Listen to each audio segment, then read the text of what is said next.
Good morning. Welcome to Speaking of Animals. I'm Amy Cartenuto from Flagler Humane Society with our guest today, straight from Flagler Humane Society, Miss Kendra Mott, who's one of our managers. Good morning, Kendra. Good morning. Good morning. So, hey, tell us a little bit about you. I know you've been at the shelter for about 8 years, and you've been in management and helping hold down the fort and saving tons of animals. And you've got quite a bit of background. I know you worked at another shelter before you came to us, and you've been through all kinds of classes and certifications. And tell us just a little bit about those. Okay. I don't know that I can list all of them right now, but we can take up the whole time. I started volunteering at my local shelter at Halifax Humane in Daytona. Worked at the Southeast Volusia one in New Smyrna, but then I really found my home in Flagler. Yeah. So that was 8 years ago, but I've been in management for 6 years and in this current role for 5, where I oversee the care of all the animals daily and their placement into homes, foster homes, rescues, wherever they go. That's awesome. And then, yes, probably 2 or 3 times a year, I apply for scholarships to take courses online through Maddie's Fund, the Maddie's University, which is instructor-led live courses. And the one I just finished was fostering adult dogs with behavior concerns, seeing when it's appropriate to foster, when it's safe, and then how to send them out with the best, plan for fostering. And then the one I'm currently enrolled in is actually a new certification course for shelter care. So it's Shelter Care Specialist Certification. Perfect. SCSC. But that's through the UC Davis, the Corette Veterinary Medicine College. And it's a brand new thing, so we can have levels of certification for shelter workers. Perfect. So, yes. And then, of course, the feline life saving was one I did 2 years ago with Dr. Monica, which we'll probably talk a little bit about what I learned in that class. What we still use today. Yeah. Perfect. Yes. Thank you. Thank you for doing all that and bringing all that knowledge into the shelter.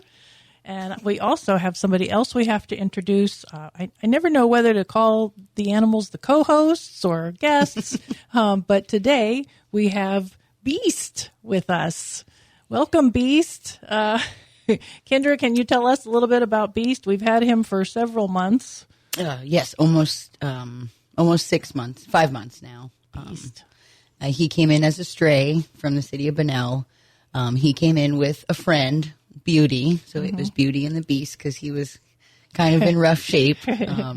They came originally as TNRs, but because he was so friendly and the place he came from already had a lot of cats out there and he had some medical issues, we decided to keep them, place them into new loving homes. Just Beast hasn't found his yet.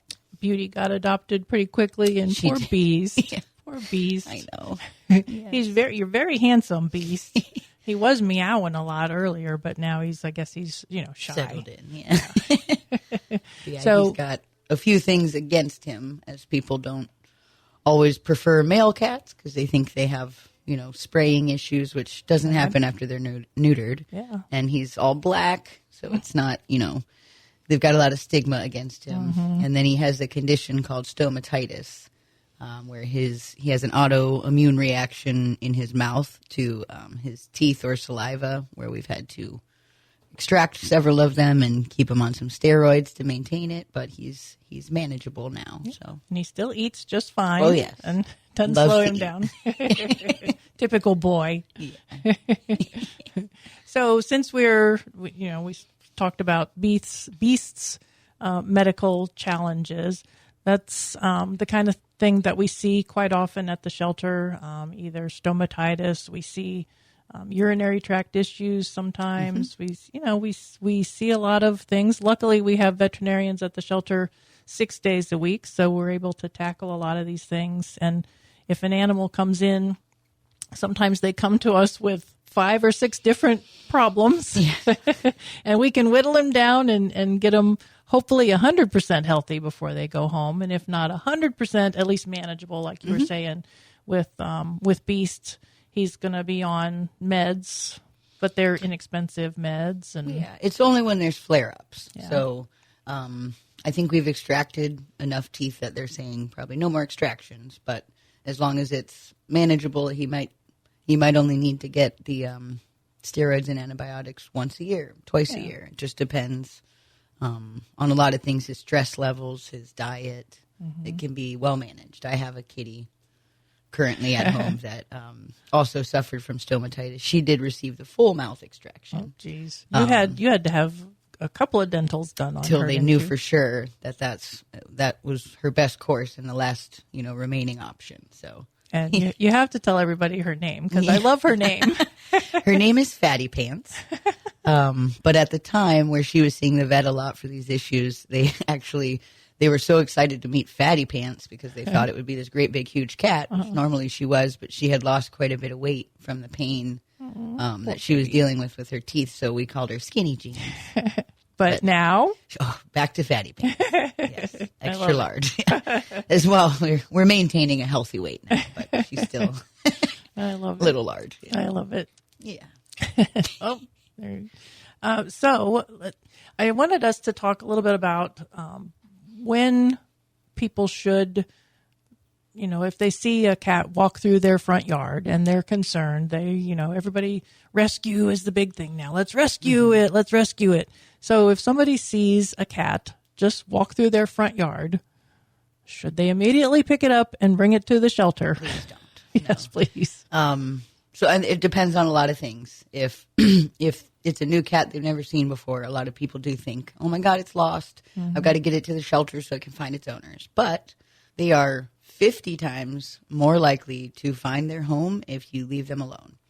If it is a cat that looks sick or injured, those ones we need to get them help, whether their owner is looking for them or not. But obviously if it can't walk, if it's just laying there, labored breathing, if it looks very dirty and thin, maybe they shouldn't be outside and they're not getting the right nutrition. But especially even if a cat walks right up to you, it's happy because it's used to being out there. And even though it's friendly, it could be your neighbor's or a neighbor a few blocks down's cat.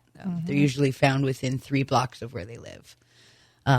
So no, if you just see a random cat come up, I would not intervene. You can snap a picture, post it online, and say, "Hey, I've seen this cat. Is someone missing it? It's at my house right now next on this door. street." Yeah. Yeah. We recommend doing that, or even if they are coming up and not leaving your property, and you feel bad, and you put food out, they're gonna. And then you just got a new cat. Not leave. Yes.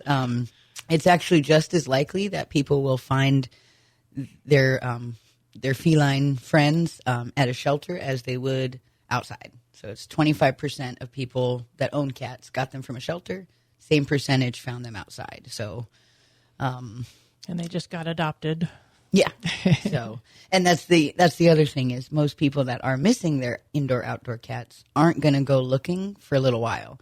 They usually don't even post on social media for the first week because they assume, they'll be back. They're always back. And by week 2, now we're posting and calling, and it's possible they could have come to our shelter and already been adopted because we do have a great, cat-loving base here in Flagler County that adopts many cats and kittens. Adults have a great adoption rate also. So it has happened before where people have seen like an adoption story and they're like, that was my cat. Yeah. And some people like to, they'll find the cat and hold it hostage in their house. And as the owner might be out looking for him, calling for him, they're in your house. So it just depends. The ones that do get reclaimed by their owners most of the time from the shelter is because of a microchip. Yes, we love microchips. That's pretty much the only reason they do. And it's 32 cats were reclaimed as strays in the whole year last year, as compared to almost 250 dogs. Yeah. So it's unfortunately, people, like you say, they don't come looking for cats fast enough. So if your cat is missing, come see us quickly. Don't wait. It's better to be safe, better to make a couple extra trips. So, so we're going to talk more about cats when we come right back.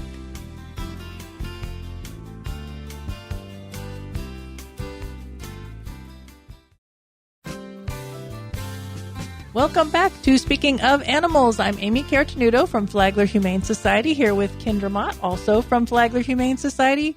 and Beast, also from Flagler Humane Society. So, Beast, you doing okay? Okay. Well, Kendra, we were talking about when not to bring a stray cat to the shelter. Give it some time, let it hopefully find its way home. Same thing with kittens. We get people that want to rescue babies, and obviously that's a tough call. But more often than not, mama's right there, close, maybe just going to get food or something. So let's talk about how long should people wait before they rescue? Yeah, there is like a sweet spot in there of, intervening much too soon to where they're put more at risk if they leave mom, or intervening too late to where they're unsocialized and probably not going to be pets. But our most vulnerable that you would want to intervene on are the tiny little ones that maybe still have their umbilical cords, their eyes are closed. Those are the ones that everyone wants to grab as soon as they see them. But those are also the most likely that are not going to make it without mom. So even though they're outdoors, mom's really good at taking care of them. Lots of cats survive. There are, great reproducers. So, Yeah. But if you find tiny, tiny baby kittens that aren't really moving much, you want to look at their condition. Do they appear clean? They feel warm. Their bellies feel full, almost pear-shaped. If they're quiet, so they're not crying out, those are ones where mama has been there within the last few hours. We get ones in all the time where it's like, well, you just took this one away from its mom. And it's also, if you only find one, that's pretty rare as well. And it's probably mom's in the middle of moving them somewhere safer. So I would not intervene at that time. I would wait at least 6 hours before doing something. You can come back and check or keep a distance, because mom's not going to come if you're standing right there. Yes. Yeah. And people have their dogs outside with them. It's like, try to get everything out of the way so mama feels safe to come back and do her thing. Yes. Take care of her kid. Take care of her kids herself. Yeah, exactly. And they are the best. By far. You want them to stay with them. So if you feel like the kittens are in danger, like you were saying with if your dog's after them, or those wild animals and stuff that you see, there is a threat, not just we think there could be a threat. And you can collect the kittens. We need mom as well. So if you do that, please do everything you can to find mom or trap mom or bring her as well, because they don't always make it without them. Right. But then you get up to the mobile ones that are eating on their own, and that's the weird gray area where people they're coming up to me. They licked this wet food and stuff, but they may still need mom. And those you're looking at the 3 to 4 week olds that their eyes are still blue. Their ears are usually still folded over. They're not perfectly standing up. So those ones, you still want them to stay where they're at and let mama still take care of them, as to have the best shot that they have. But at those times, if you want to befriend them and have a place and a plan for them to come in the next 2 to 4 weeks, we'd love to have them as 6 to 8 week old kittens is our sweet spot. Yes. That we would want them to come into the shelter, not for long, because we're going to look for a foster home for them still. But that would be the time to remove them from the situation. If you wait until they're bigger, like probably 12 to 16 weeks, we're looking at a time period where it may have passed now that they will not be able to be socialized as, happy house cats. They're going to want to go back outside where they were found, and that's perfectly fine as long as they're safe where they're at too. So yeah. And I know when people bring us mamas and kittens or just kittens, a lot of times we will ask them, since you cared enough to bring them in, would you consider allowing us to vaccinate, deworm them, get them a nice little head start, and then take them back home? I ask everyone. Yes. But that's such a huge help to us when they can go back to a foster home. We sign them in so that medically we're taking care of them, and then have them go back home with the finder for just a couple of weeks for those vaccines to kick in. And then they're so much safer when they do come back into the shelter environment, when they're around a lot of other cats and kittens. So finders can be just a huge help for us when they do that for us. They are the heroes that rescued them, so we ask them to take one more step in that. Yeah. And if they have a spare room, a bathroom, we will give a playpen, a crate. We will supply everything that they need in that time, and it's up to them. Even if they could give us a week, anything, it can help us to bridge the gap to find a more permanent foster until they're big enough. So. Yeah, and letting those vaccines have time to kick in, getting the dewormer in them, gives them, their immune system a boost, and it can make the difference. It can definitely. Oh, Beast is getting ready to talk, I think. He's not. He's a good boy. You're a good boy, Beast. So. So if we are lucky enough that the finder or somebody else is willing to foster babies for us, then we ask that they come back in and occur another vaccine. And then, depending on how old the kittens are, then they bring them back to us when it's time for them to be spayed or neutered, and they go up for adoption. Yeah, we handle all the medical, and we schedule them kind of give them a possibility of what the end date would be based on their age. And they can decide if they want to commit to that whole time or at least give us some time to plan. Yeah. And a lot of times they fall in love in the meantime. Oh, there's many times they don't want to come, but give them back because they want to adopt them. Yeah. So and we've all done always that. Happy. Yeah. Yes, we like that. So we see a lot of health, all kinds of different things in the shelter, and we vaccinate for calesi, which is a common upper respiratory disease, rhino, which is also a common respiratory disease, and panleukopenia. We vaccinate for all that. But we recommend you vaccinate your cats for that too. Oh, definitely. Even if they're indoor cats, there could be later you might find a kitty outside, or they might sneak out. Yeah. So. Oh, for sure. Yeah, we vaccinate all the shelter cats and kittens for that, and we definitely recommend, especially with the younger cats, you've just got to do vaccines. It can make out there. Such a huge difference. So, and coincidentally, we have a vaccine clinic. Obviously, we want you to have a good relationship with your veterinarian, and we also have our every Saturday from 10 till 1, we have a vaccine clinic, and vaccines range from, I think it's $26 for a rabies shot, $32 for some of the other vaccines. So for cats. So definitely take advantage of that if you don't already have a good relationship with a local veterinarian. So we're going to talk more about cats when we come right back.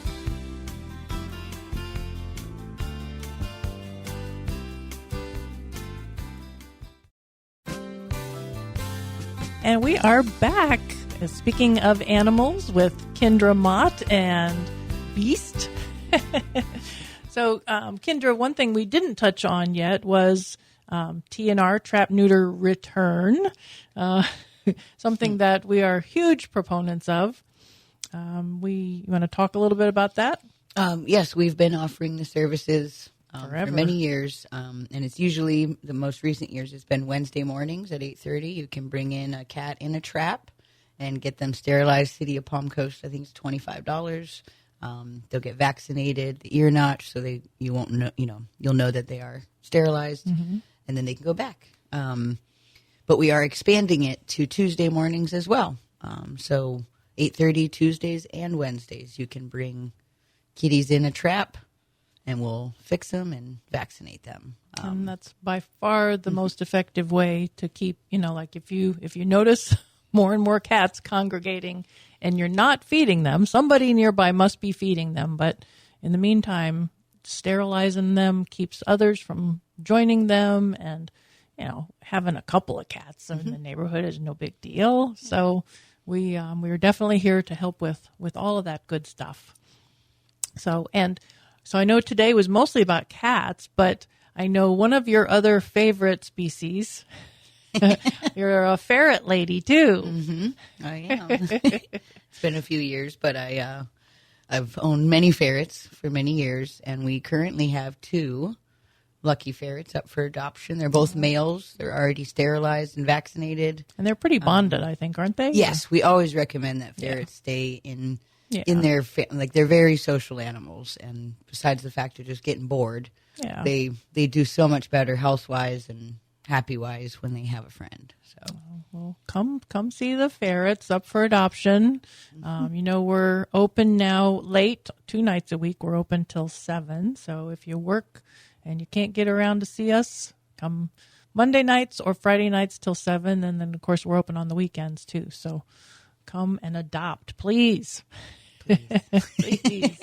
And now's the time. Yes. Yeah. Summer times are very, very busy in shelter environments. And we have, I know in the month of June, we received almost 300 cats and kittens. Sounds right. Yeah. So summer times are busy. So definitely come and adopt. We also had almost 200 adoptions. Yeah. So. Yeah. And a few returns. And so, we get them moving through, but we always love adoptions. So definitely come see us. We've got a few events coming up. One thing, I know it's far away yet, but I wanted to put a call out for crafty people. Every year, the Windsor Assisted Living does the Wreath Festival for us with gorgeous homemade wreaths that we do a silent auction. And so now's the time of year where it's time to start like making those wreaths. And some of them are just huge and gorgeous. And so anybody that's crafty and would like to make a wreath or 2 or 3 to donate for the Wreath Festival, please consider doing that. The festival itself is December 7th. And again, that's at the Windsor Assisted Living. They do this for us, and it's a really nice festive event to kind of kick off the holiday season. So seems weird to talk about the holiday season in July, but hey, we'll get started early. We'll make it a big event. So, well, Kendra, thank you for being on the show and talking everything cats and ferrets, and and there's a lot more cat things too. So we'll talk you into coming back. Back with cats stuff. Okay, and thank you, Beast. Good luck. Hopefully. Beast getting this little extra publicity on the show gets him adopted. I hope so. All right, everybody. Thank you for listening. Take care.